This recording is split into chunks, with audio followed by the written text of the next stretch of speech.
What is up, everybody? Welcome back to another episode of Retro Hoop Collectibles. This is our weekly PSA update on how many cards they graded last week. This is our top 10 movers for the week, for the last 7 days. And then any other, noteworthy events going on in the hobby. I do got a bit of an insight or some inside information to share with you guys at the end, but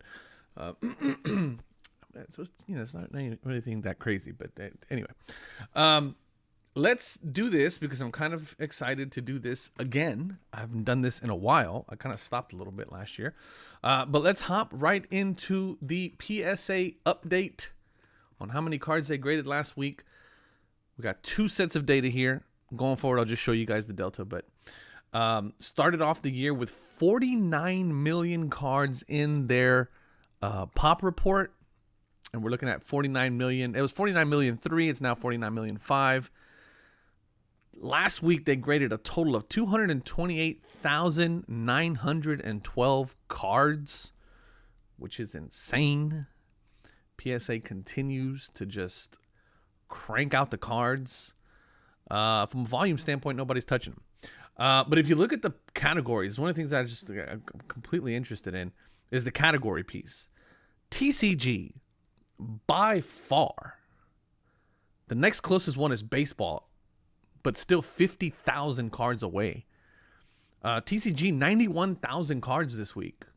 91,000 cards this week. That's insane. Followed by baseball, then followed by basketball, and then football. 33,000 for basketball, 30,000 for football, hockey 9,000, non-sports 7,000, and then soccer 6,000, and then so on and so forth. Still, we're not doing any hockey coins. Nobody's sending in any hockey coins. Nobody's sending any multi-sport coins. 2 football coins and 2 basketball coins. If anybody's got a line on a Hakeem Olajuwon basketball coin, I'd definitely be interested in that. I want to send it in to PSA to get it graded just to see it come up on the pop report, 4 months later. Anyway, I digress. Big numbers from PSA, almost 230,000 cards in a 7-day period. This is insane. I mean, from a numbers standpoint, they're just continuing to be the juggernauts that they are. Taking a look at our top 10 movers for the week. From a 90s basketball guy that you guys know me to be at my core. The Michael Jordan 1990 Fleer basketball Michael Jordan continues to be always in the top 10, majority of times in the top 5, and more often than I would actually imagine, the number 1 spot. So for the last 7 days, 100 times this card has moved, followed by the King Griffey, also close to 100 times. Julio Rodriguez, rookie card, continues to be the sought-after card in this 2022 Topps update, followed by the great Kobe Bryant, 76 cards in the last 7 days. Trevor Lawrence making his way in here. I'm surprised not more football in the top 5, so that's going to round out our top 5.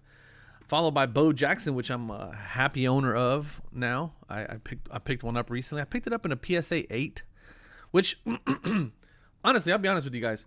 If you're looking for a card to add a card to your collection, especially a vintage one, or a vintage or 90s or 80s vintage or whatever, a PSA 8 is a solid grade to get one of those in. And they're highly undervalued. Or not undervalued, but just in the difference between the condition of a PSA 8 and a PSA 10 is negligible. More on that in another video. But anyway, happy to have a Bo Jackson in my collection. So what are we at? Number 7. Number 8 is Zion.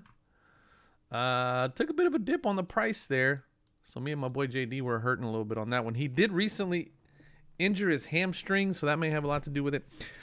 Luka Doncic, base, followed by Joe Beasy, Joe Burrow. As we get into the NFL playoffs, I would imagine we're going to start seeing a little bit more of the modern NFL guys. I mean, we already have Trevor Lawrence. Now we got Joe Burrow.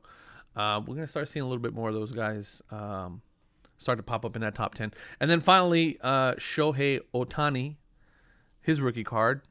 A little bit of a spike in volume. So, interesting there. And then honorable mentions, Trevor Lawrence at number 11. So, and he's actually on fire. Up 2%, up 178% on the last 30 days in value. Some of these are going cold. Yeah, some of these are down. But, again, that Michael Jordan continues to just be, I mean, I got him right here. Look, he's right there. Look at him. Good old Michael Jordan. I have it in a 9.5. I'm not paying $200 for a PSA 10 when I have it in a 9.5. What's the value on that thing so far? SGC in a 9.5, $35. Good old $35. And once again, if you're buying the card and not the slab, the difference between a 9 or a 9.5 is negligible up against the PSA 10, in which you're going to pay 5x sometimes the price.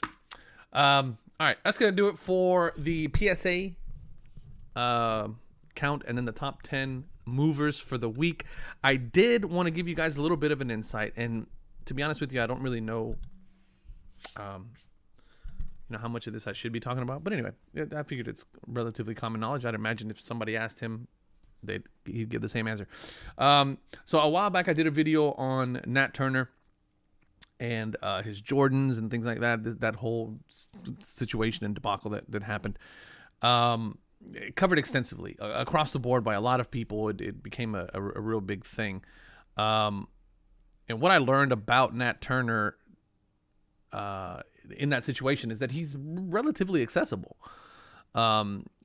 His emails to me originally was like, hey man, like next time you're going to make a video about me, just reach out and we'll talk about whatever you want to talk about.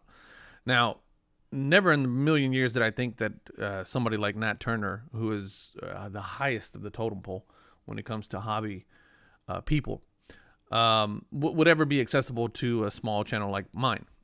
Nonetheless, as I was kind of speculating and kind of putting together some thoughts on PSA and where they're at currently and things like that, and I was going to make a video on it, I decided that I was going to send him an email and ask him, just straight up ask him, like, hey man, what the hell is going on?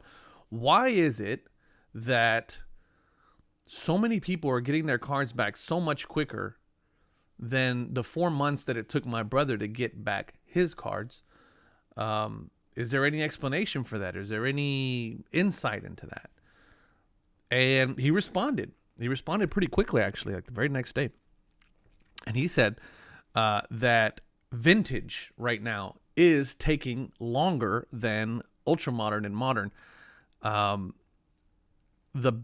amount of graders that they have, that they are allowing to do vintage, is a lot smaller. It's a small percentage of their grading room, as he put it. He said only a small percentage of our grading room is actually doing vintage. And so because of that, there's a much larger backlog on vintage cards. And so that's why, vintage is taking a bit longer.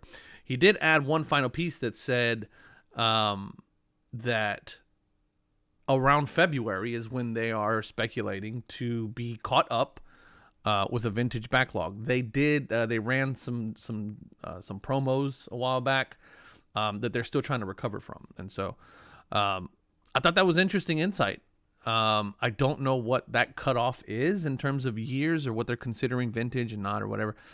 Maybe some of you guys can comment down below and let me know. But I found it interesting because this is the first time that I've had an issue with PSA that I wanted an answer. I reached out to Nat and I got it. And so for that, I give him props for that. But just a little bit of information for those of you that are looking to send in cards. Vintage is taking longer, and the reason is because there's not a lot of graders that are grading vintage. Ultra modern is a lot easier to grade from a condition standpoint, and I can't imagine too many people are faking ultra modern cards. So there you have it. Do with that information what you will. I felt it was necessary to pass it on, but Let me know what you guys think down in the comments. Is that going to change the way that you grade vintage? I can tell you this, SGC doesn't differentiate. You send in vintage, you send in modern, you send in ultra modern, you send in pre-war, you send in tobacco. It's all going to be about the same. You're going to get it back in about 10 days. I have a sub out there right now.